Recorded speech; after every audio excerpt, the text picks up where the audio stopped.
ন্যূনতম তার বেতন মজুর ব্যবস্থা করা এবং এটাকে অ্যাডজাস্ট করা ইনফ্লেশনের সাথে সাথে। ইকুয়ালি যেটা করা দরকার যে আমার যে এক্সপোর্ট মার্কেটকে ডাইভার্সিফাই করা দরকার। একটা মার্কেট নির্ভর, একটা প্রোডাক্ট নির্ভর আমরা যদি ইকোনমি তৈরি করি, এইটা যে কোনো সময় রাষ্ট্রকে বিপদে ফেলে দিতে পারে।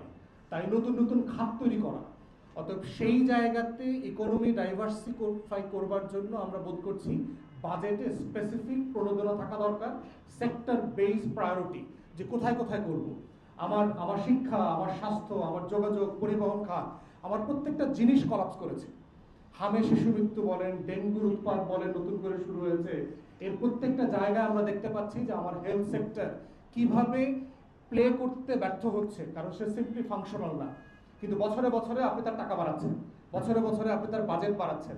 ভাবখানে এরকম যে শিক্ষা খাতে 500-1000 কোটি টাকা বাড়ায় দিলেই শিক্ষার মান অনেক বেড়ে যাবে, আমার ছেলেমেয়েরা চাকরি পাবে।